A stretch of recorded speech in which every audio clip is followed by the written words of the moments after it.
कुछ ना करे अहं सत्यं जगत सुंदरम सत्यं वातावरणम्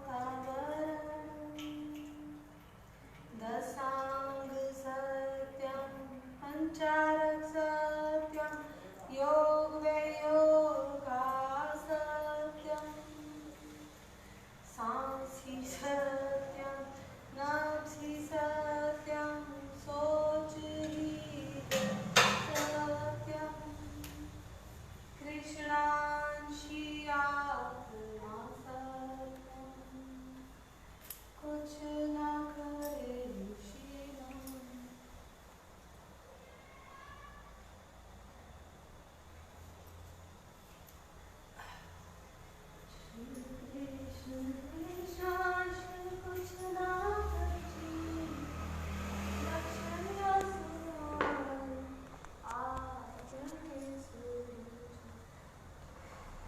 दक्षिणया सतगुरु जी को प्रणाम।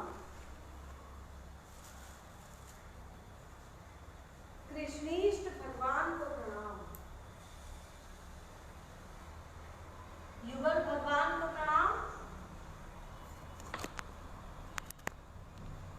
और मेरे गुरु शुक्राचार्य अश्विनी जी को प्रणाम।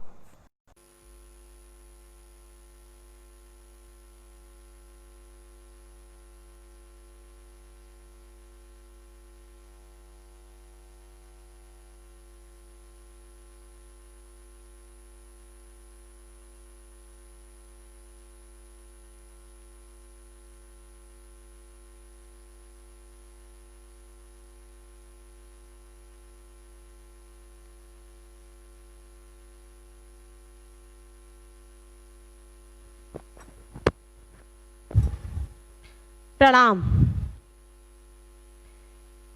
गुरु शुक्राचार्य अश्विनी जी जो बता रहे हैं कलयुग में आनंद प्राप्त करने का रास्ता।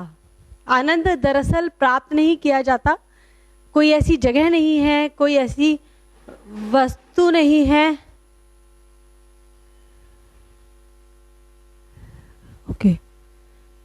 कोई ऐसी चीज नहीं है जिसमें कि आपको आनंद मिल जाए। आनंद प्राप्त करने का एक ही तरीका है, आनंद को जगाया जाए। हर मनुष्य आनंद की खोज में है। कोई सोशल मीडिया पे आनंद ढूंढता है, कोई टीवी पे मूवीज में आनंद ढूंढता है या ढूंढती है, या परिवार में हम आनंद चाहते हैं और इसके लिए भरसक प्रयास भी करते हैं, पूरी कोशिश करते हैं।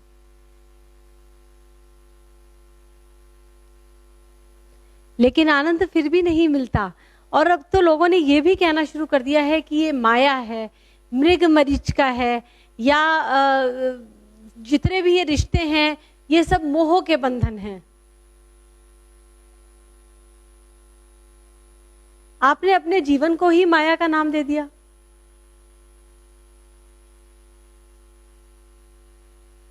आप अपने अस्तित्व को ही नकार रहे हैं। हे मनुष्य, तू केवल शरीर ही नहीं, तू आत्मा भी है। इसका मतलब क्या है कि तू शरीर भी है और तू आत्मा भी है। इसका मतलब ये बिल्कुल नहीं है कि तू शरीर तो है ही नहीं। शरीर की बीमारियों की तरफ ध्यान ना दो। भौतिक सुखों में क्या रखा है? भौतिक सुख में ही तो रखा है।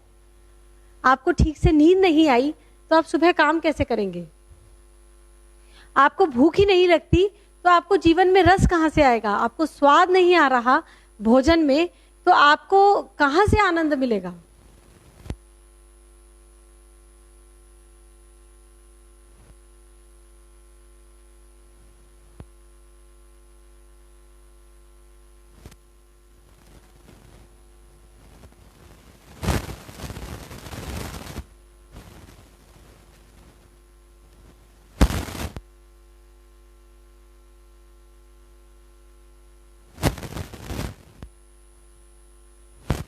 आनंद को जगाने के लिए जेड सीड का कल्टीवेशन किया जाता है। ये क्या बात हुई? जेड सीड क्या है? ये कहाँ मिलेगा? हमारे भीतर कुछ बीज होते हैं जो कि या तो हम उनको कल्टीवेट करें या फिर वो अपने आप बढ़ते हैं, जिसको कहते हैं इवॉल्विंग।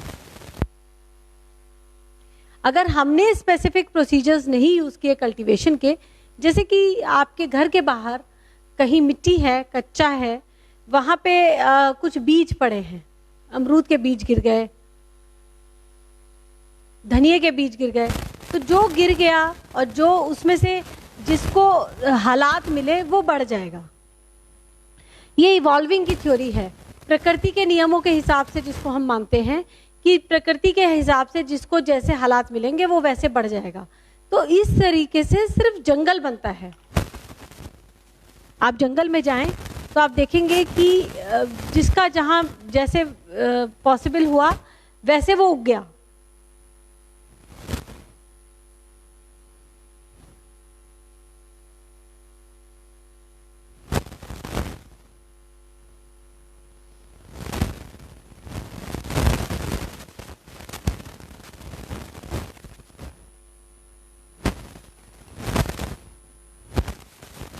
लेकिन अब हम कोशिश करते हैं सभ्य समाज की, हमें समाज में सभ्यता चाहिए। हम कहते हैं समाज बहुत बुरा है आजकल, या परिवार के रिश्ते खराब हैं। गौतम बुद्ध का भी हम एग्जाम्पल लेते हैं। सिद्धार्थ नाम के जो राजकुमार हुए, उन्होंने घर छोड़ा आनंद प्राप्त करने के लिए या सत्य की खोज के लिए, लेकिन क्या हुआ इसकी बात मैं बाद में करती हूँ। कृष्णांश कथा अभी आगे सुनाती हूँ, लेकिन सबसे पहले प्रार्थना जरूरी है। तो हाथ खोल लें, ऐसे सीधे बैठे, कमर को सीधा रखें, दोनों हाथों को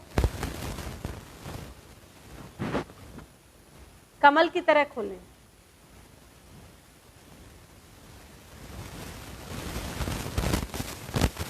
अब मेरे साथ बोल बोल के गाएं, और इस तरीके से बोले कि आपको खुद अपनी आवाज सुने, अपने कानों में अपनी आवाज लेकर जानी है। इतनी शक्ति हमें देना माता, मन पे विश्वास कमजोर होना। इतनी शक्ति हमें देना माता, मन पे विश्वास कमजोर होना। अनेक रास्तों में है एक रास्ता, भूल कर भी कोई भूल होना।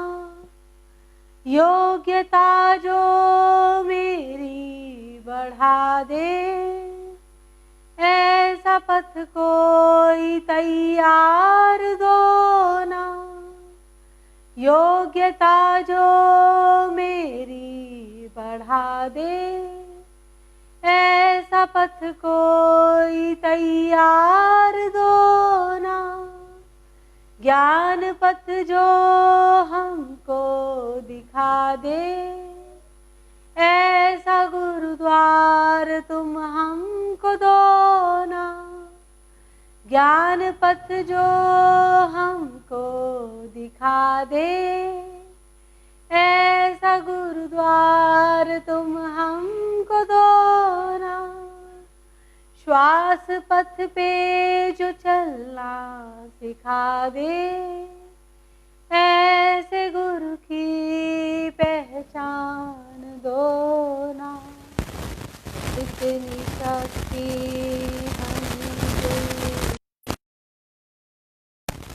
मन से विश्वास कमजोर हो।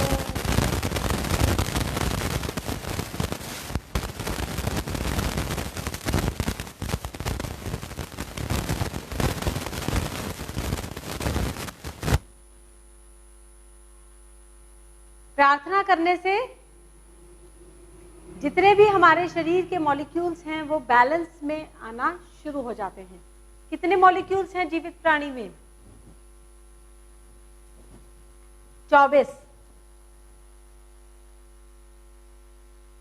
जिसमें से 18 के सूचक यहाँ लगे हैं, 5 5 5 15, और 3 दक्षिणया जी की शरण में हैं, दक्षिणया जी के मंदिर में लगे हैं। 18 मॉलिक्यूल्स के मालिक हैं कृष्णीष्ट भगवान, जिनकी मूर्ति आप यहाँ पर देख रहे हैं।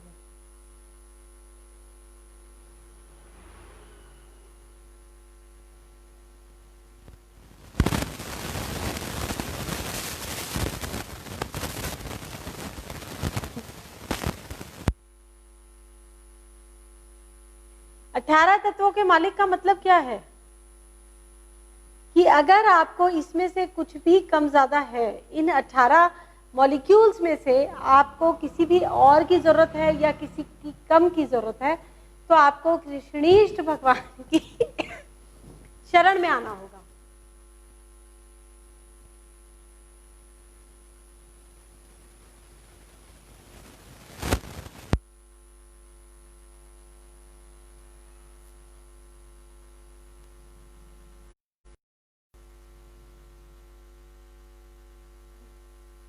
कृष्णीष्ट भगवान की शरण में मतलब आप दरबार में आए, रोज मत्था टेकें तो आपको 18 जी नहीं, आपको प्रोसीजर समझना होगा। कृष्णीष्ट भगवान की निष्ठा योग विधि से, यानी कि प्रोसीजर क्या है उनकी पूजा।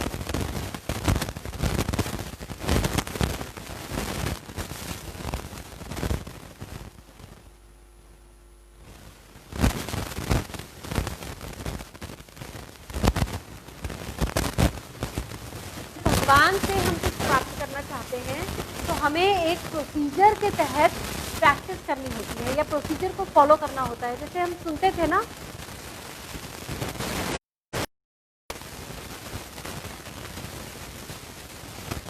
कि कुछ लोग पैदल रोज मंदिर जाते हैं या रोज हवन करते हैं, या हम सुनते थे कि कुछ लोगों ने नियम बना रखा है कि भोजन नहाने के बाद, पूजा करने के बाद ही लेते हैं, यानी कि बिना अपनी पूजा किए कोई अन्न ग्रहण नहीं करते। ये अलग अलग प्रोसीजर्स हैं, जिसको जो सूट करता था या जिसको जो समझ आता था या जिसको जो परंपरा से अपने परिवार से मिल गया सिखा दिया। वो किस चीज के प्रोसीजर थे? ये प्रोसीजर थे को प्रसन्न करने के लिए या देवताओं का आह्वान करने के लिए।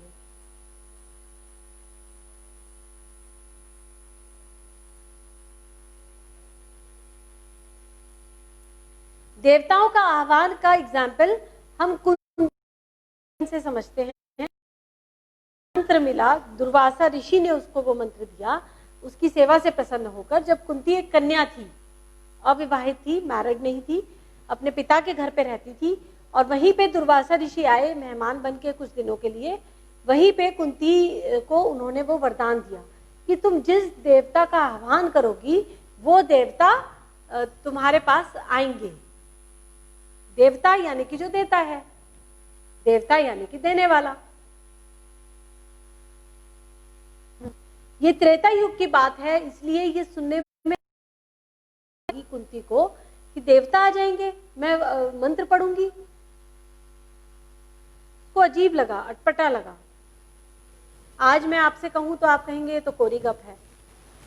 उस समय में कोरी गप कह के भी नहीं नकारा गया, उसने नकारा भी नहीं, वो समझ भी नहीं पाई, और उसने सोचा कि मैं एक्सपेरिमेंट करके देखूं। पूरे देर तक उसने उन्हें बुला लिया, आह्वान।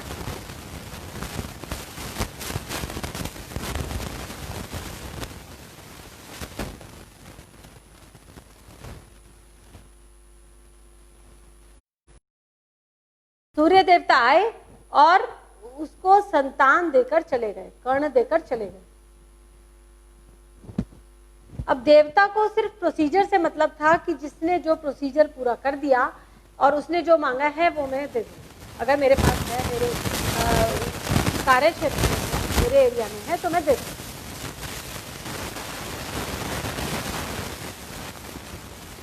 यहाँ पे देवताओं को इस चीज पे वो बात नहीं करते थे, योग्यता, इसकी एलिजिबिलिटी है कि नहीं। ये माना जाता था कि अगर इसने ये प्रोसीजर फॉलो कर लिया तो इसका मतलब इसकी योग्यता भी आ ही गई। और जरूरी नहीं कि वो योग्यता हो उसकी संभालने की, या जरूरी नहीं कि योग्यता हो कि वो उस चीज को संभाले या ना संभाले। यही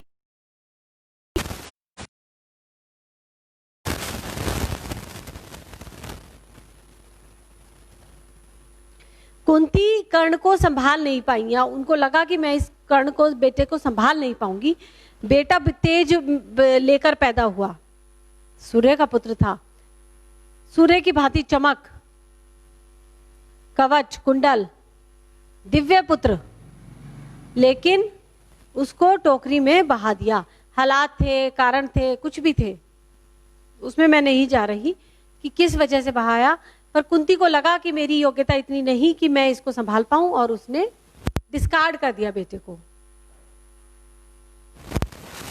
यही होता रहा देवताओं, जब तक ये प्रोसीजर चल रहा था, ये नियम चल रहा था कि जो प्रोसीजर फॉलो करेगा, देवताओं का आह्वान करेगा, उसको वो मिल जाएगा। तब तक यही समस्या रही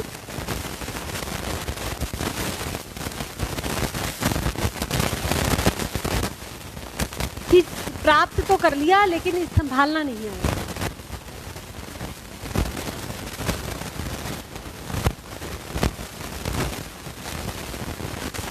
इसलिए अब कलयुग में कृष्ण राज्य में नियम बनाया, या नियम बताया गया, कब बना मुझे नहीं पता, लेकिन पता अब चला, बताया अब गया, क्या?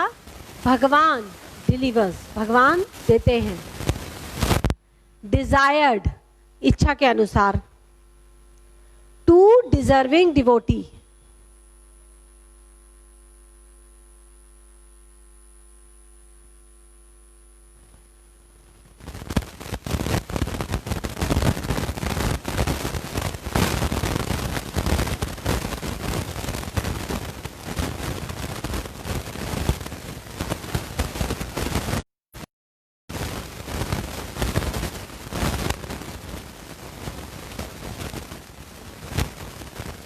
भगवान delivers desired to deserving devotee.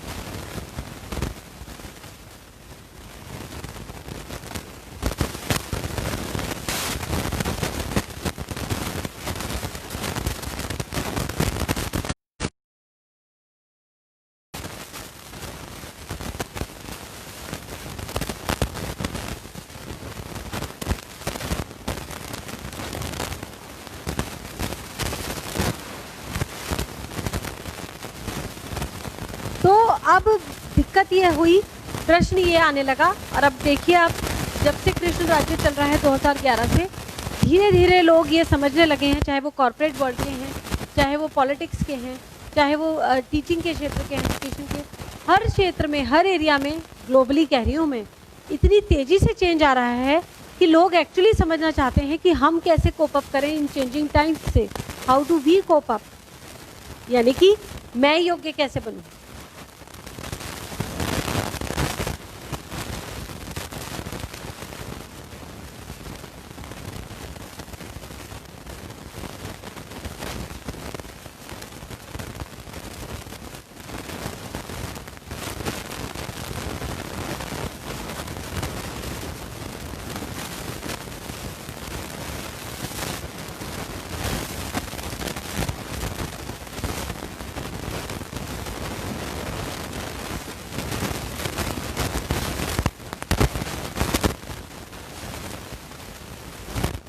अब लोगों ने, जैसे अब हम एजुकेशन क्षेत्र की बात करें, अभी एजुकेशन पॉलिसी आई 2020 में, तो अभी मोदी सरकार ने कहा कि इसको हम 1.5-2 साल बाद शुरू करेंगे, क्योंकि एक्चुअली फिलहाल हालात नहीं हैं। लेकिन लोगों ने इस तरफ मेहनत करनी शुरू की कि हम क्या करें, कैसे हम अपने आप को एस्टेब्लिश कर पाएँ, चाहे एज अ स्टूडेंट, चाहे एज अ टीचर। सिमिलरली आप हेल्थ के क्षेत्र में देखें, जो मेडिसिन को फॉलो कर रहे थे, मेडिसिन सिस्टम के एक्सपर्ट थे, वो भी अपने आप को फेलियर फील कर रहे हैं कोरोना के टाइम में। पाया कि दे आर लैकिंग समथिंग, कुछ तो कमी है उनके सिस्टम में।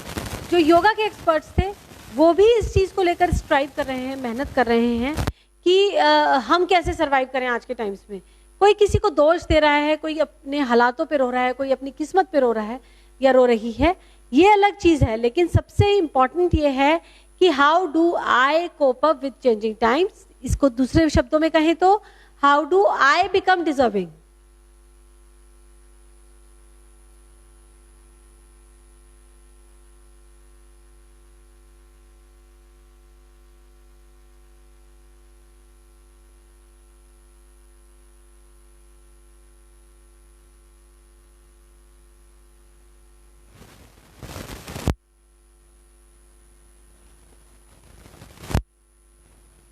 अब डिजर्विंग बनने के लिए लोगों ने, अभी आप देखें, अगर आप समझें सोशल मीडिया पे जो ट्रेंड चल रहा है, या आप न्यूज़ देखें, आप मीडिया से जुड़ें, या आप बाहर निकल के रियल वर्ल्ड में बात करें। मैं टीनेजर्स कम्युनिटी, यंगस्टर्स की बात कर रही हूँ, बिलो 25 या बिलो 30 एक्चुअली मैक्सिमम, उससे बाद के एज के ग्रुप की बात नहीं कर रही हूँ, बिकॉज 30 के बाद nothing much is left in their hands. बहुत ज़्यादा अपने बलबूते पे नहीं बचता, बिकॉज आपका करियर डिसाइडेड होता है, आपकी हेल्थ का एक सेटअप बन गया होता है, आपका मैरिज आपने कर ली है या आपका पार्टनर डिसाइडेड है, और कुल मिला के आपकी लाइफ एक धर्रे पे आ चुकी होती है, और उस धर्रे को बदलना लगभग नामुमकिन लगता है। इम्पॉसिबल नहीं होता, मुश्किल नहीं होता इतना, लेकिन लगने लगता है कि अब नहीं होगा हमको चेंज। लेकिन जिनके हाथ में अभी भी डिसीजन पावर है, जो अभी भी जिनके पास ऑप्शंस हैं, यंगस्टर्स की बात कर रही हूँ, वो लोग चाहते हैं ट्रुथ को जानना, रियलिटी को समझना, और ये सब समझना कि मैं डिजर्विंग कैसे बनूं। इसीलिए इतने स्पिरिचुअल गुरुज की तरफ इतने यंगस्टर्स जा रहे हैं। एक टाइम था, आज से 20 साल पहले तक, स्पिरिचुअलिज्म ओल्ड एज का काम माना जाता था, या 40+ लोगों के लिए था, कि जो लोग अपनी लाइफ से परेशान हो जाते हैं, तनाव में होते हैं, वो लोग गुरु की शरण में जाते हैं, वो लोग अध्यात्म की ओर जाते हैं। लेकिन अब ये जो एज ग्रुप है, ये 20 के अराउंड है। आप पाएंगे 20 साल की उम्र के बच्चे, उनकी आप टी शर्ट्स के डिज़ाइन देखें, आप उनकी बातचीत सुने, तो they are very much interested in to knowing themselves, they are very much interested in knowing about life, they want to understand the basic concepts.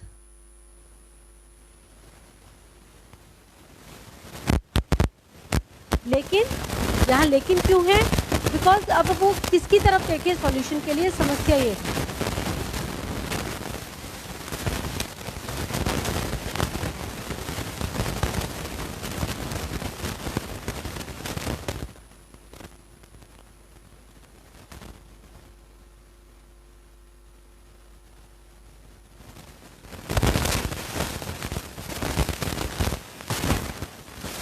इसीलिए यूथ जो है वो डिस्कार्ड करना सीख गया, यानी कि आर्ट ऑफ लिविंग, रिजेक्शन सीख गया। जो हमारा आज का यूथ सेक्टर है, मैं 25 से कम की एज ग्रुप की बात कर रही हूँ, रिजेक्ट वेरी क्विकली। आप उनसे कोई बात कहें वो सुनेंगे नहीं, वो कान में ईयरफोन्स लगा लेंगे। आप उनको कुछ खाने को दें, वो मना कर देंगे, हमको नहीं चाहिए। आप उनको पैसे भी ऑफर करें तो वो भी मना कर देंगे, you don't need your money. मेरे खुद की नोन में ऐसे कई एग्जाम्पल्स हैं कि बच्चों ने पेरेंट्स की प्रॉपर्टी को मना कर दिया, हमको नहीं चाहिए। ऐसे मैं 3 एग्जाम्पल्स रियल लाइफ में जानती हूँ, जिसमें बच्चे जॉब कर रहे हैं, एजुकेटेड हैं, बट पैसे की ज़रूरत किसको नहीं होती, बट उन्होंने कम्प्लीटली मना कर दिया पेरेंट्स के पैसे को कि we don't need your money, तुम्हारा पैसा है, तुम संभालो। They know how to leave, they know how to reject. क्यों? क्योंकि उनको ये बात समझ में आने लगी है कि हमें डिजर्विंग बनना है तो हमें कुछ छोड़ना सीखना पड़ेगा, हमें ये समझना पड़ेगा कि हमें अपना वजन कैसे कम रखना है। आप अगर माउंटेन ट्रैकिंग पे जाएं, आप पहाड़ पे चढ़ने के लिए जाएं, तो आपको वजन छोड़ना पड़ेगा, यानी कि अपना एक बैकपैक आप बनाते हैं जिसमें आपने बहुत एसेंशियल चीज़ें रखी, टॉर्च रख ली अंधेरे में देखने के लिए, या कुछ खाने पीने का सामान रख लिया, या पानी की बॉटल रख ली, आपको लगा ऊपर पानी मिलेगा कि नहीं। अब आपने चढ़ना शुरू किया, चढ़ते चढ़ते आपको ऊपर चढ़ते हुए दिक्कत होने लगी। अब आप बैग में से, अपने बैग में से वजन कम करना शुरू करेंगे। आर्ट ऑफ लिविंग इसे कहा जाता है, जो कि गुरु शुक्राचार्य अश्विनी जी सिखाते हैं। बहुत खूबसूरती से इस टेक्नोलॉजी को वो समझाते हैं और ट्रेनिंग देते हैं कि how do you leave what that is extra. कल को तुमको ये यूजफुल था, दैट डजंट मीन कि वो आज भी तुम्हारे लिए यूजफुल है। आपने जब शुरू किया था पहाड़ पे चढ़ना, तब आपको पानी की बोतल चाहिए थी क्योंकि वहां धूप थी, गर्मी थी। अब आप ऊपर पहुंच गए हैं तो वहां ठंड है, तो हो सकता है आपको इतनी प्यास ही ना लगे, तो आप पानी की बोतल फेंक देंगे। आप और ऊपर चढ़े तो आपको लगा कि टॉर्च की मेरे को जरूरत नहीं पड़ेगी, मैं तो दिन दिन में ही पहुंच जाऊंगा, मुझे अंधेरा आएगा ही नहीं रास्ते में, मैं दिन दिन में ही वापस आ जाऊंगा, तो आपने टॉर्च भी फेंक दी। अब खाने की चीजें आपके पास 4 हैं, आपको लगा कि मैं तो आधे दिन के लिए मेरे को जाना है और मेरे को 2 ही चीजों में मेरा पेट भरेगा, तो आपने 2 चीजें भी फेंक दी। क्यों फेंकी? आप अगर उस टाइम उनकी कॉस्ट को एनालिसिस करने लगे, ये कितनी महंगी है, या मैं तो 10 किलोमीटर दूर गया था इसको खरीदने के लिए, या फिर ये मुझे बहुत पसंद है, ये मेरी प्रिय है, मेरी फेवरेट है, तो आप ऊपर नहीं चढ़ पाएंगे। इसे कहते हैं 5 चोर जीवन में से जीवन चुरा लेते हैं।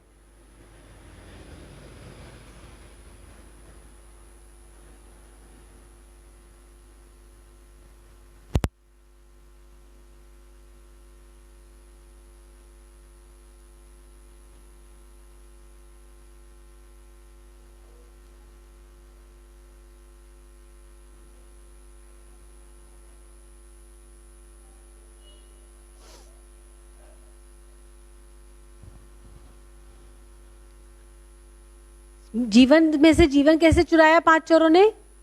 कभी तो मोह आ गया, ओहो ये तो मेरी फेवरेट है, कभी ग्रीड आ गया, ये तो मैंने बहुत महंगी खरीदी थी,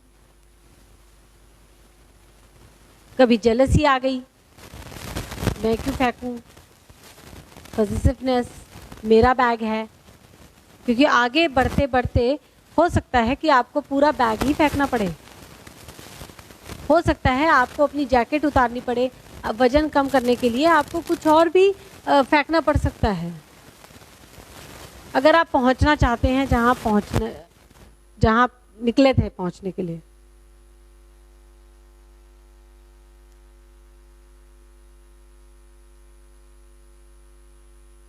आर्ट ऑफ लिविंग, छोड़ने की कला सीखने के लिए हमें डिजर्विंग बनना होता है, योग्यता बढ़ानी होती है। जैसे जैसे और योग्यता बढ़ती है तो हम छोड़ने की कला सीखते हैं, छोड़ने की कला सीखने के लिए हमें योग्यता बढ़ानी होती है, तो ये एक विशेष सर्कल होता है।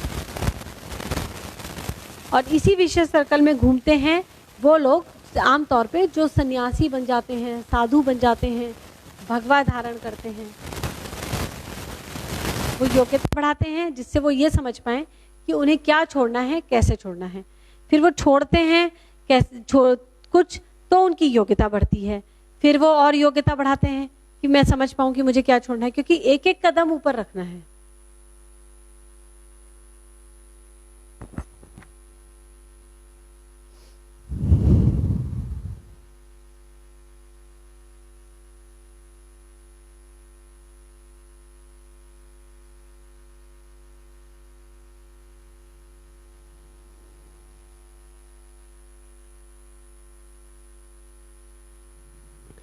आइए दक्षिणा तत्वगुरु जी की पूजा करेंगे, उनकी ये पोयम गाएंगे, जिससे कि हम डिजर्विंग कैसे बने उस रास्ते को हम समझ पाएं, देख पाएं।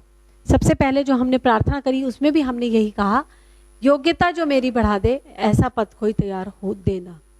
जब मांगना ही है तो योग्यता मांगे, जब मांगना ही है भगवान से या किसी से भी, माँ से भी, तो हम ऐसा विजन मांगे, ऐसी समझ मांगे कि हम अपने लिए अपना रास्ता देख पाएं। कर ले तू दक्षिणा को प्रणाम,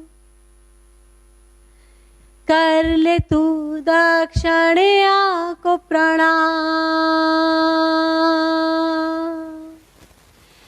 कर, मेरे साथ बोल बोल के गाइए, कर ले तू दक्षिणा को प्रणाम,